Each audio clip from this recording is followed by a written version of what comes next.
All right, it looks like just about everyone is in. So again, welcome to GlideFast on Air. I'm Sierra from the marketing team at GlideFast Consulting, and I'll be moderating today's webinar. Shayna, if you could just go to the next slide, and one more. Awesome. Before we get started, I'd like to give you some background information about GlideFast. GlideFast Consulting is a consulting firm dedicated exclusively to ServiceNow. As an elite ServiceNow partner, our expert team of developers and architects have worked on both sides of the table, the customer side and the consulting side. Our company was founded by ServiceNow architects, and we're proud to have a team of over 100 experienced consultants, an average CSAT score of 4.8 out of 5, and more accolades that you can see here. Next slide, perfect. And as a perk of attending today, we'll be giving away a $50 Visa gift card. We'll announce the winner at the end of today's session, so please be sure to stay on for the whole webinar. I'm excited to hand things over to our presenters, Shayna Gross, DeLeon Scott, and Dennis Bennett. We'll all be monitoring the Q&A throughout today's session, so please send in any questions as they arise, and we'll do our best to answer them at the end of the session. Dennis, I'll pass things to you to get started. Thanks, Sierra. Hi, everyone. I'm Dennis Bennett. I'm the VP of Professional Services at GlideFast. And really, I'm lucky to be on the slide with Shayna and DeLeon, who've really done all the work for this on-air presentation. We've had a great partnership with Geisinger for a couple of years. And Shayna really wanted to present part of their story at Knowledge, and Knowledge got canceled. So we're really happy to be able to extend this opportunity. And hopefully everybody enjoys this. And really, I like the fact that we're going to cover kind of the perseverance it takes to get through an implementation and be successful. And I'll pass it off to you, Shayna. Thanks, Dennis. Hi, everyone. My name is Shayna Gross. I'm the IT Service Management Manager at Geisinger Health Systems. I've been with Geisinger for 16 years, 12 of those years being in IT. I'm happy to be here today to share our ServiceNow implementation journey. And good afternoon, everyone. My name is DeLeon Scott. I've been working in the ServiceNow space for about 6+ years now. Just happy to be here. And I was this technical lead consultant on the whole entire project and ordeal. So I'm definitely glad to be sharing the journey here with you all.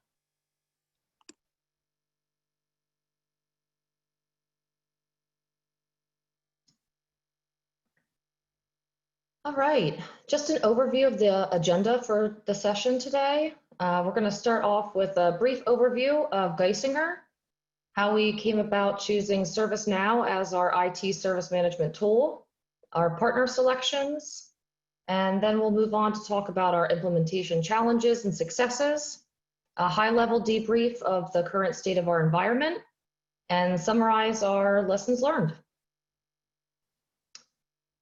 Geisinger. Geisinger Hospital was founded more than 100 years ago by Abigail Geisinger for her central Pennsylvania community in Danville. Her dream was to build a modern general hospital in memory of her late husband. A dedication was slated in September of 1915. That was to be an extravagant public affair featuring a parade and fireworks. However, that parade never happened. Instead, a typhoid epidemic engulfed Danville 2 weeks before the dedication, which canceled the public events. So Geisinger opened its doors early than planned, ready to provide much needed medical care to the residents within the community. I thought that was relevant to share how it resonates with us today, going through a national pandemic.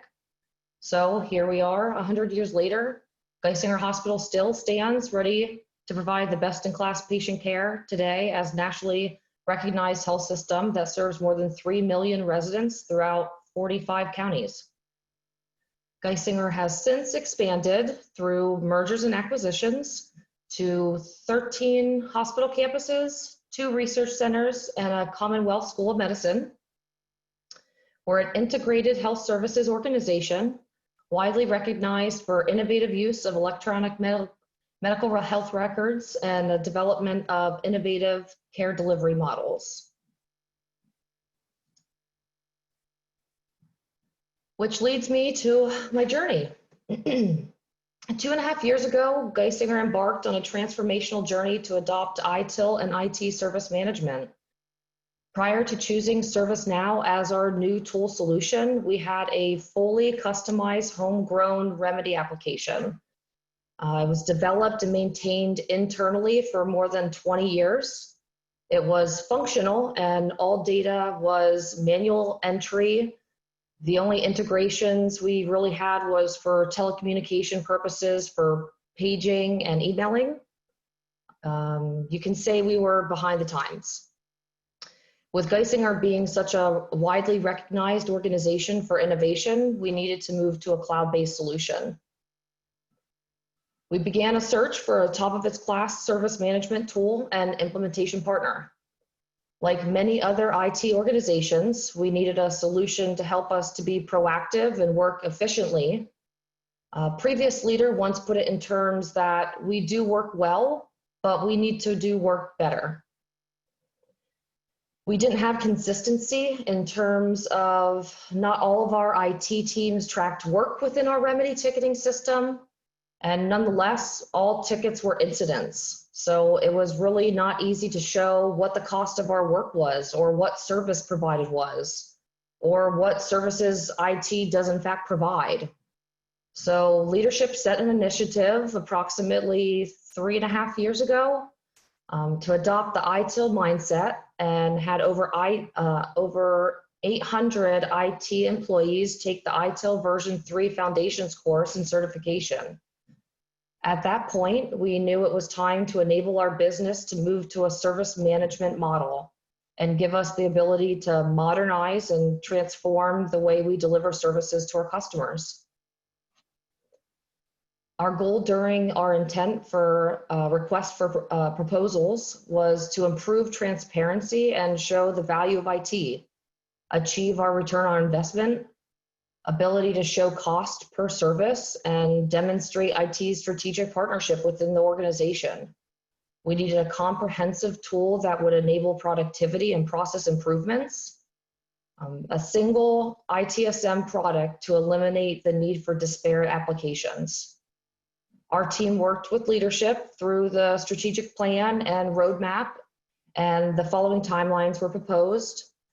In Q1, it would include the base set of ITIL functions, which would be event, incident, problem, request, change, discovery, CMDB, to be implemented and functional.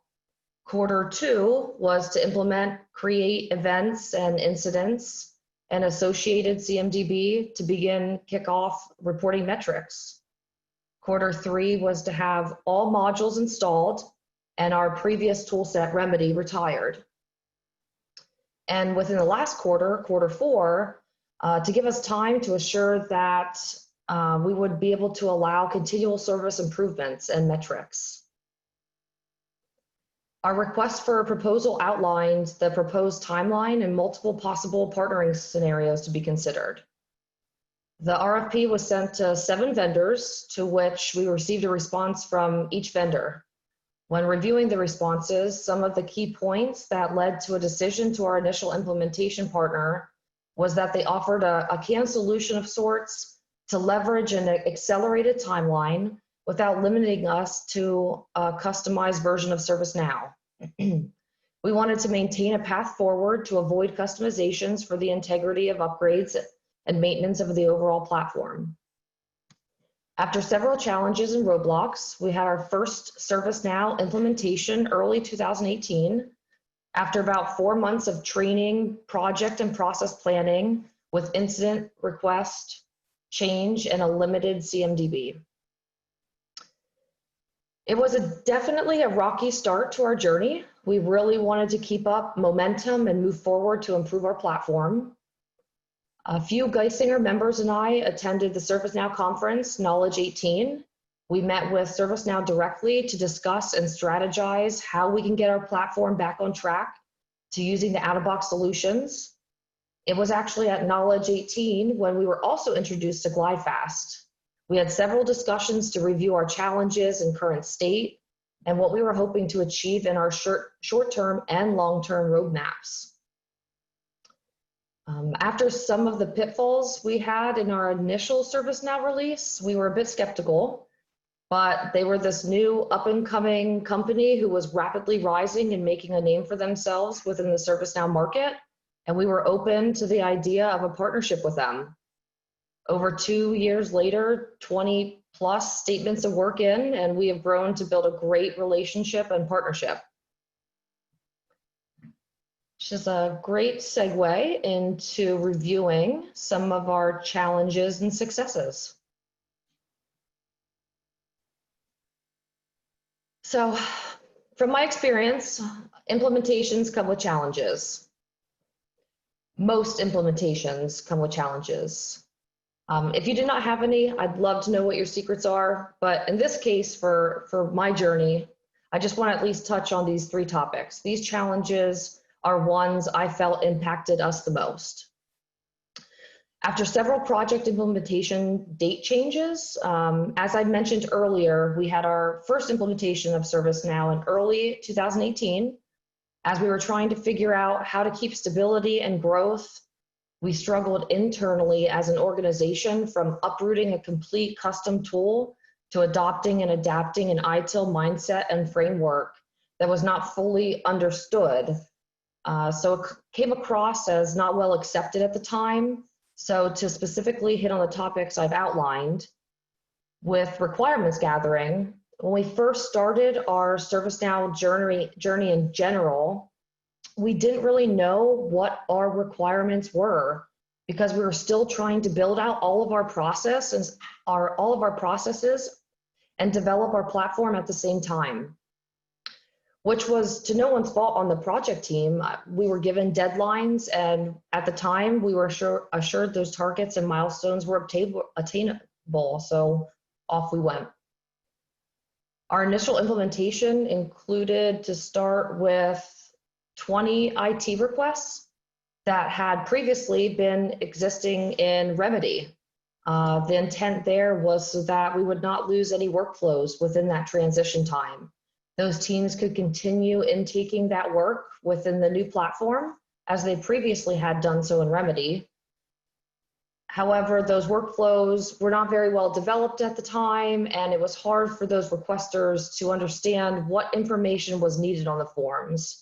We really struggled with how to gather those requirements for development so that we were understanding the needs and asks from the form owners and requesters who would be fulfilling the form to assure that what was being developed made sense. All doing so without a formal governance process in place for request or service catalog. Today, we continue to have challenges gathering requirements, and I don't know that this will ever be a non-issue. However, my ITSM team from a development standpoint has a formal request form, template, and process in place. There's a Center of Excellence group for request and service catalog that have kicked off and underway to keep improving from a process standpoint.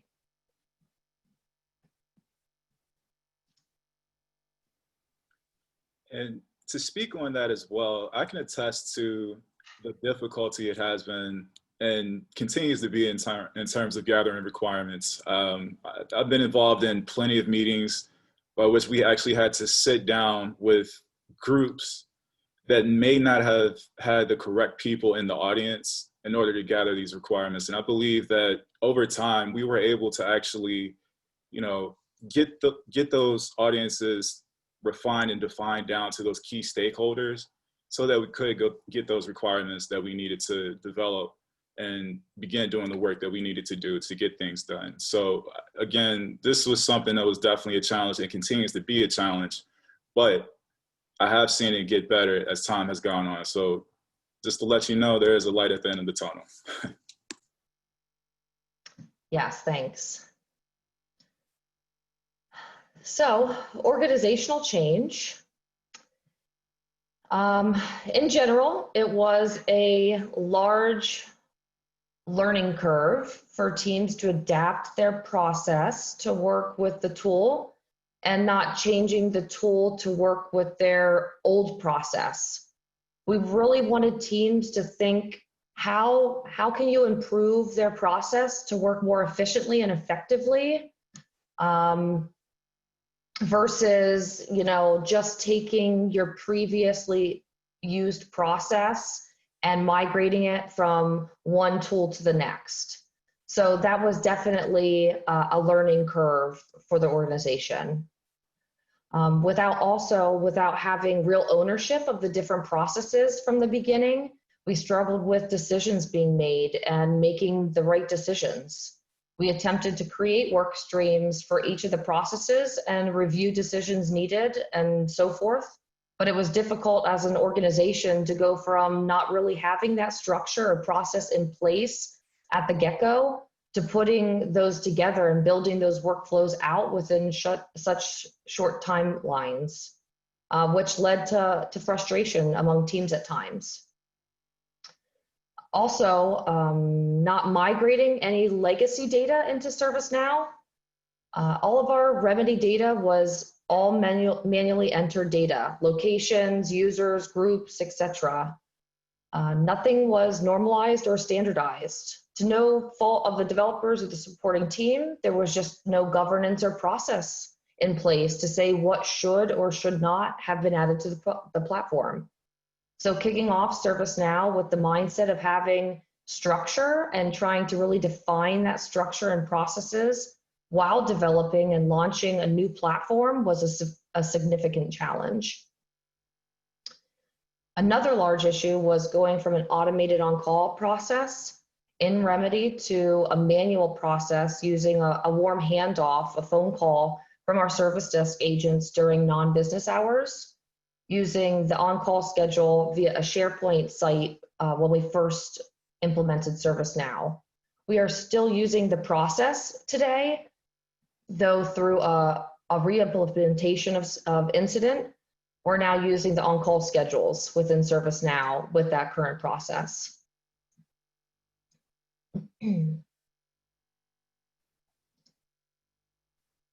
And knowledge. From Geisinger coming from a fully custom tool that was fully developed and maintained internally to now transitioning to a new platform with limited experience of this, new powerful tool. ServiceNow just has so many capabilities, so it really takes time and more hands-on experience of learning from the start. So internally, trying to push that knowledge was a whole new experience for us. We sent our staff to ServiceNow training, but with our platform being, on a canned solution and not using the out-of-box tables, those training sessions weren't a one-on-one learning. So that was definitely a struggle. Definitely. Yeah, I can definitely attest to that as well. With them, the internal team being introduced to a solution that necessarily wasn't out of box to begin with, it definitely made it difficult to not only show them the correct way, but to develop and customize things the correct way as well. Them being introduced to things that may not have been best practice, the best way of doing things, it made it very, very difficult in the beginning to not only sift through those functionality and customizations that were in place, but to also put the correct ones in place behind that. And then from there, it was a tough battle just all the way around. But again, with time, with resilience, with persistence, with consistency, we were able to get the job done. So again, keep going.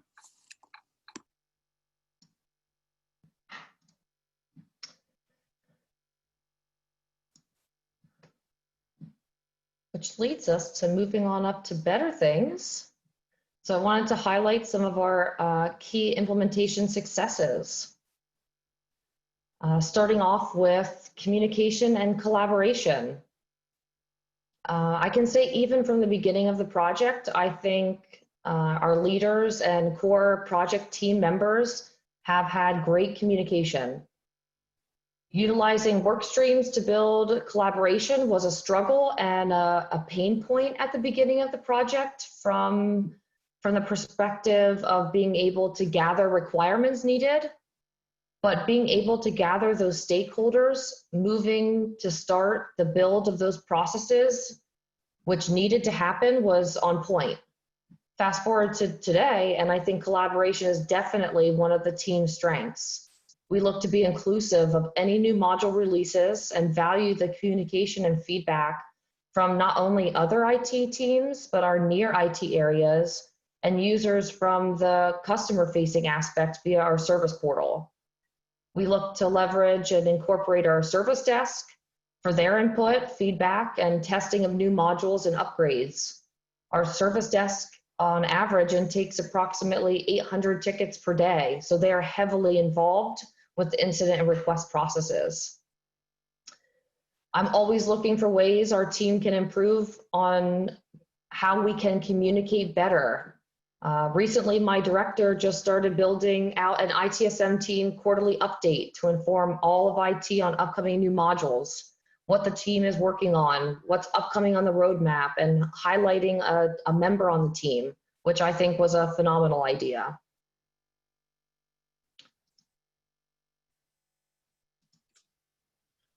And also too, with the communication and collaboration, I do believe with us going through the challenges of having groups and meetings by which not necessarily everybody needed to be involved, we were able to refine that down. That allowed for that communication and collaboration to not only increase, but to become more efficient. We were able to get tough requirements gathered, tough enhancements in place, and then thus this led to us being able to develop the instance in a way that was directly not only custom but catered toward Geisinger's needs. So because of that, this catapulted and snowballed into a warmth of successes overall from this whole entire engagement.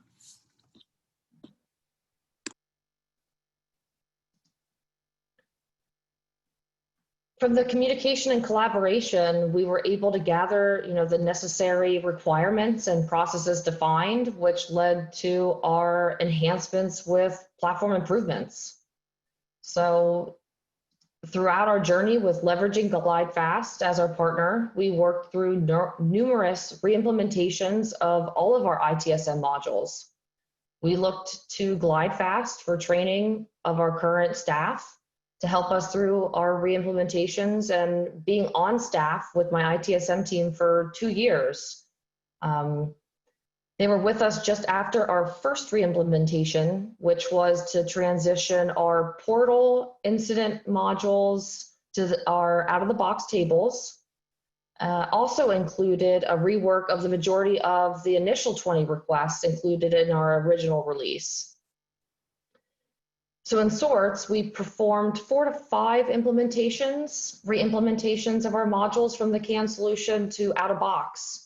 We wanted to be careful on how we approached the enhancements and improvements, and look to break down each module by piecemeal and prioritizing those issues and/or enhancements to see which has the most impact and where we can make the most improvements with the least amount of effort, due to how much work we had on our plate with limited resources. Each reimplementation was very in-depth. Each application had custom tables that needed redirected to out-of-box capabilities, which in turn impacted reporting, security, roles. And just to go a little bit deeper, some of the very crucial enhancements that played a vital role with enhancing and improving the platform were reporting, allowing accurate reporting on data, usage of reports, and knowing to navigate the tables necessary.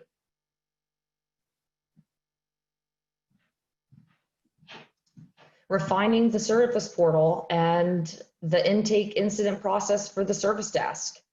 Over the last 2 years, we re-implemented incident 2 to 3 times, just trying to make improvements as we go, to include migrating, which also went from moving off the intake process of the service desk used to intake tickets submitted from the service portal, which were transitioned to incidents or requests. And then again, we look to revamp the incident form to better intake information from submission on the portal, gathering pertinent information when submitted to the service desk, which was the intent there was to help with first call resolution, which GlideFast assisted us on, hosting a formal workshop and to keep us on the straight and narrow for best practices and gathering those requirements, showing us what's available within the out-of-box tool set. It was a very successful relaunch of Incident this past December. DeLeon, do you want to add anything to that? Definitely. When it comes to the platform improvement aspect of the rework and the work that we did do, Shana mentioned canned solutions, and this is oftentimes used by partners and organizations to provide an easier, sometimes cheaper solution for an organization to utilize. And from my experience and just overall in development, what I've found is that solutions, those canned solutions don't often fit and cater toward the needs of an organization specifically. Yes, it will solve some of their problems, but not necessarily all of them. Because of that, I found myself in a lot of positions alongside with Dennis as well. We've had to go in there and essentially do a rework of what was done before, which is the case that was done here.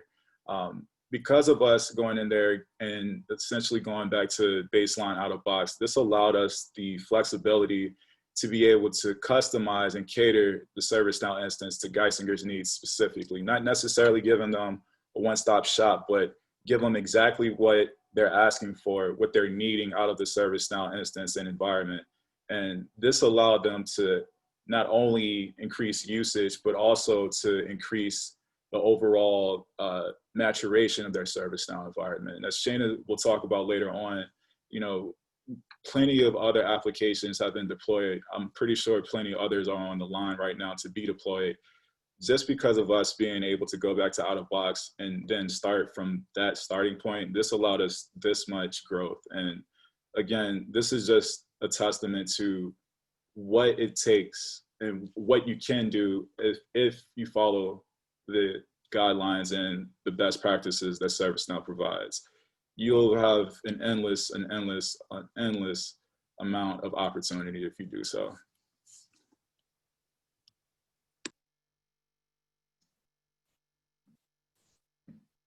Thanks, DeLeon. And also another module that DeLeon was the lead developer on, assisted us with, was change management, which is one of our more mature processes in our platform. Our re-implementation took place last March, so March 2019, from leveraging the out-of-box tables and solution, which allowed us to customize aspects of the process that was unique to fit our organization, to be able to manage segregation of duties. So DeLeon, do you want to expand anything on that? Yeah, definitely. So Shana said that this segregation of duties functionality, this is something completely custom in the Geisinger infrastructure. This required a couple of scripts and some access control rules to be developed. But again, with us going back to out of box and baselining ourselves with that configuration, we were able to actually go in there and do what we needed to do with quite ease. I believe it only took us maybe a week to get everything fully done and into production. But again, because of us being able to go and utilize the out of box and then customize and cater this environment to what Geisinger needed, it allowed us to not only get the job done, but get it done quickly. So again, I will preach this until the end of the day. If you're able to get to out of box, please do so, because you will allow yourself the greatest opportunity in the world in the ServiceNow infrastructure and environment. Yeah. And, I also want to mention that as of mid-August, all custom tables have been 100% removed from our platform, and we're completely utilizing out-of-the-box tables, and it was a huge success and a step forward for our team. And some of these items were just highlighting a few improvements over the last year. We've made so many, and I'm very proud of the place that we are right now. I'm only limited on how long I'm allowed to speak on the topic. But all of our platform improvements have led to increased user adoption. Our ITSM team is working closely with the respective Center of Excellence committees to ensure cohesion and consistency across our platform, showing the ability to automate workflows and using approvals, being able to run reports and build dashboards to view that data is really enabling user adoption. We've also have teams that were using a single assignment group that are now using it to manage solution delivery to all their vertical groups due to the increased usage across the platform. Leveraging and putting the feedback and knowledge from various IT and near IT departments for enhancements into the platform has shown to be invaluable. We really want to engage the day-to-day users to make sure that they know and feel that they're part of building the platform for IT together, while maintaining best practices and the ITIL framework so that it's manageable and easy for maintenance on upgrades. Also, with more catalog requests and enhancements, we've been increasing within the platform the more demand we have to get access for development in other areas throughout the organization. We have numerous non-IT areas that are requesting development or information on modules that may or may not be on our roadmap. We no longer have GlideFast developers on staff full-time, but we continue to leverage our partnership for projects and development that we have a high demand for deadlines that my team necessarily cannot do at this time due to overabundance of work that we have ongoing. And also too, with that user adoption point, I did want to point out, it did seem as if as time went on, we did start to get a lot of enhancements in from the help desk and users of the help desk. And I wanted to say that that was probably because of the good job that we were doing as the internal team, re-implementing the whole entire instance. It's kind of funny to think about it now, but as we were going through, we were kind of, going through our quarrels and whatnot. But I want to say that because of that platform improvement, that user adoption, not only from the customer aspect, but the user aspect of it all, it did seem to increase. So it's, again, testament, out of box, move forward from out of box, and you'll be just fine. Yeah.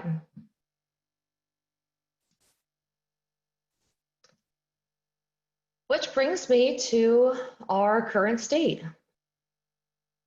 So we're currently utilizing incident request, change, problem, asset, CMDB modules in our environment.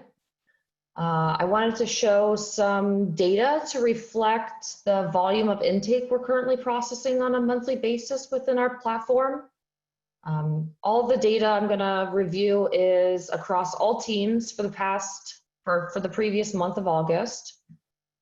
So within incident management, we had just under 24,000 incidents that were created. For request, we currently have just over 200 request forms that are being utilized.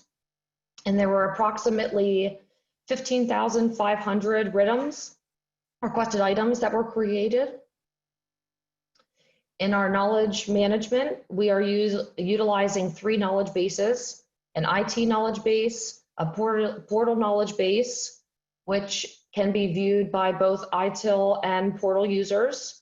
And we also have a portal emergency alert knowledge base, which has limited access for users to post emergency alerts that goes across a banner on our service portal for any issues that arise. And we currently have around 1,900 published articles across all 3 knowledge bases. For our asset CMDB, we're leveraging Discovery and SECM. Currently have just over 7 million records in our CMDB. With change management, We've recently implemented vertical cabs. Rather than all change requests going through a single enterprise cab, they're going through separate vertical cabs. In August, there were approximately 1,500 change requests submitted. And then the last two modules that I have here, mobile and problem, those were our most recent modules that were implemented just this year. So our mobile app, launching the ServiceNow Now mobile app, was completely different than any of our other base modules. For the mobile app, it was coordinated to have a stakeholder group to include individuals from numerous IT areas. We defined what modules we would want to implement to get the mobile app launched, which was incident, approvals, and knowledge. For requirements on incident, we leveraged which fields were required upon resolve and valued the input of our stakeholders for any other fields that were deemed necessary. We made it clear that the mobile app was not a replacement of the desktop application when gathering those requirements. My team held open user sessions, created knowledge articles and video tutorials that were a great success. We did a silent launch to production with limiting the use to only the stakeholder group, with a few other selected individuals to be champions and support when we released to all IT. And then once we launched the formal release to all IT users, some of the feedback we were receiving was that it was great for on-call. Once we launched the formal release, that it was a great customer satisfier. More information in the hands at the time of the incident assignment, with the ability to respond or update within minutes. And then we have problem management. So problem management was our most recent module. It was just launched, give or take 4 weeks ago. There was a designated process owner and manager, as well as a center of excellence group that met on a regular basis to get a policy, KPIs, the process, requirements, workflow, all defined. Through the journey of re-implementing our modules to the out-of-box tables and toolset, with learning how to leverage the process with the out-of-box solution within problem, which in turn allowed us to configure the module as needed from the start. If some customizations are needed, we do make those as well, but we try to keep those customizations to an absolute minimum. It's really a twofold situation. It would have been ideal to set up ServiceNow from the get-go, just using the crawl, walk, run method. But through our journey with ServiceNow and GlideFast as our partners, guiding us just to use the out-of-box solution, it really exposed us to so much more of a learning experience. I also want to add in there too as well, with our methods and moving forward with the applications, this also allowed the asset and CMDB space to mature as well. I believe the processes and the users involved there, those individuals and processes were able to be defined. We were able to actually mature that space a lot within the 2 years that we were involved. And if I'm not mistaken, there are countless projects still going on in that space to this day. So again, this is just another testament that when you do utilize out-of-box ServiceNow and you move forward from that out-of-box solution, you give yourself an endless amount of opportunity. Yeah.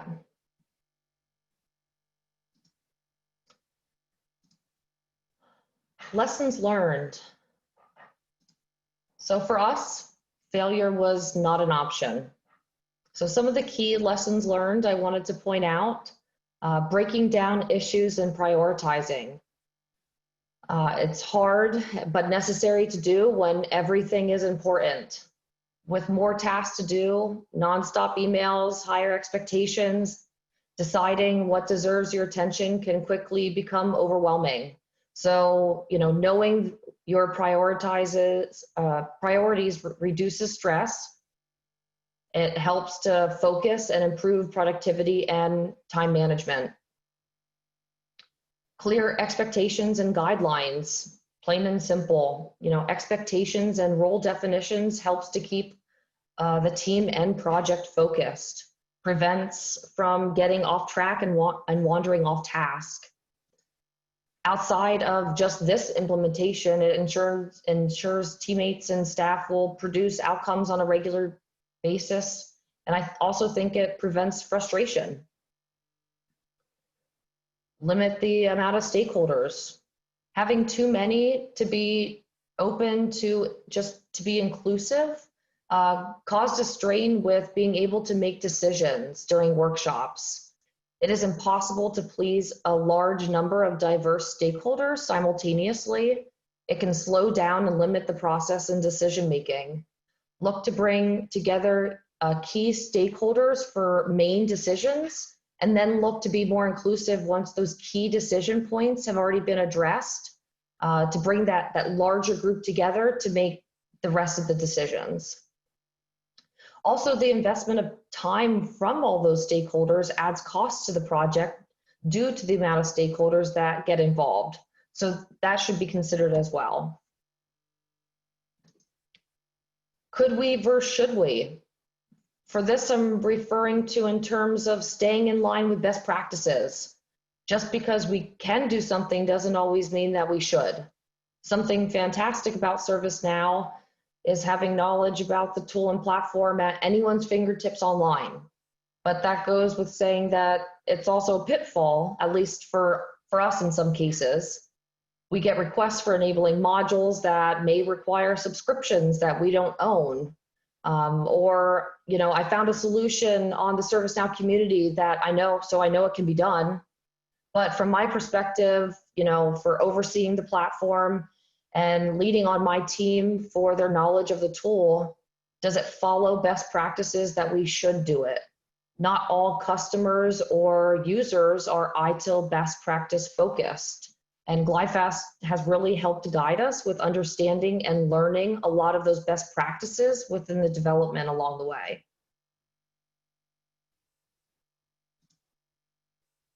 Realistic timelines. Unrealistic timelines can compromise the quality of the end product and lower customer satisfaction, which we encountered during the first year of our ServiceNow journey. There are a lot of things that can go wrong with even the simplest tasks. Perseverance. First of all, make sure to try to understand why the project started in the first place. It's important to finish it because it's easy to lose sight among the struggles and conflicts that arise during any project or just during a day-to-day task. Perseverance gives us strength to resolve and push past any and all difficulties to be able to focus on what really matters. For perseverance, for me, it reminds us why our work is important and gives us a reason to keep moving forward. And resilience. So in resilience, having the ability and tendency to bounce back from disappointment or the feeling of defeat. I have found that this is a wonderful personality trait to have, to get back up and continue even when you feel defeated, especially speaking from a leadership perspective. From my experience, greater resilience leads to improved learning. And also to that point, I know I can speak personally from the internal aspect of it all. There was an individual on our team that was experiencing some difficulties with the work that was going on and just the stresses with the overall job itself.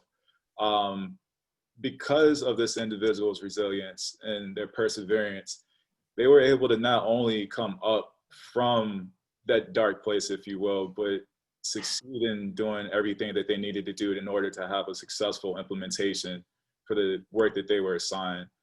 I can't speak enough when this individual, they gave their all, continue to give their all, I know, on a day-to-day basis to not only learn the tool, but to be a master of the tool.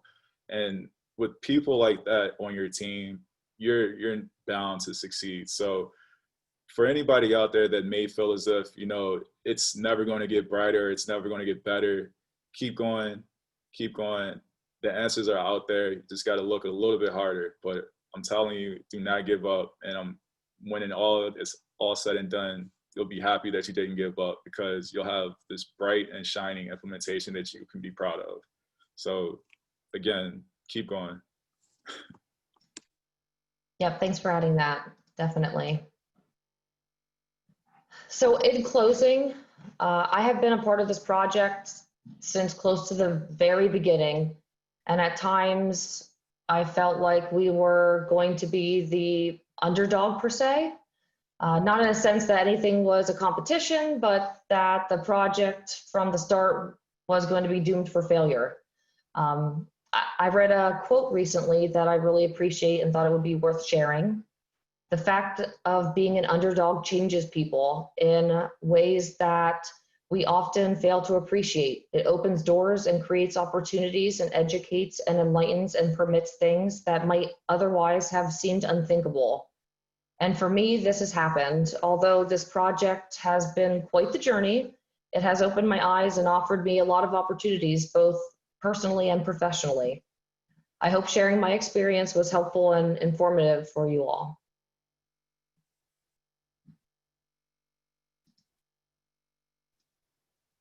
Awesome. Thank you, Shayna and DeLeon. We do have a few questions, so we can dive into those. The first one is, and you may have addressed this, but we just want to bring it back up. What version of ServiceNow is this currently running on? We're on the New York release. Awesome. And what applications or modules does Geisinger foresee implementing within the next 6 to 12 months? It's a great question. We're actually working on a strategy to move towards the common service data model to begin mapping out our services and technologies. We're also looking to stand up a few integrations, such as Twilio, to enable that automated on-call process, an integration with VMware for our platform services team to help alleviate resource constraints and move towards more automated processes. Another few modules we'd like to look at that are on our roadmap are the agent workspace for our service desk and the virtual agent. Awesome. And how long was the duration of the implementation of all of the modules so far? So we have been on ServiceNow for about 2.5 years. So our first implementation took 4 months. However, after 8 months, we looked to re-implement all but one of the modules that we had in place. So we did look to kind of re-implement everything. So I think that took probably, I would say, about 1.5 years after our first implementation. I agree. Yep. Perfect. And then we do have one more question. Do you have a life cycle process in place for knowledge? Yes, we do. Our current life cycle process for knowledge, we have a review process in place. It's reviewed prior to being published.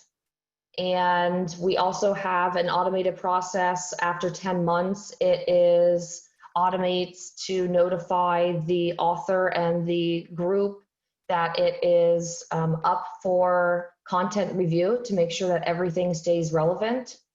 And if it is deemed that it is no longer relevant, it can be retired or it can be republished and updated. Great. And then we have one more for you. Did you use any bots during the implementation from automation of regular and routine activities perspective? Not that I'm aware of, no. Yeah, no. No problem. All right, I'll give it a few seconds just if anyone wants to submit any final questions.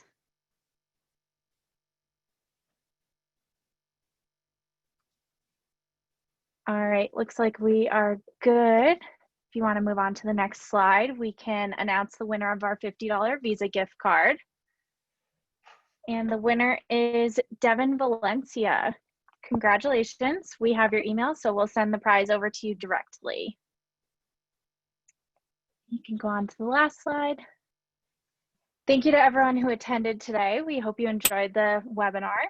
If you have more questions, you can feel free to tweet them to us at GlideFast, or you can reach out to info@glidefast.com directly. If you want to see more on-air sessions, you can visit our website. And thanks again, and enjoy the rest of your day. Thank you, everyone. Thank you.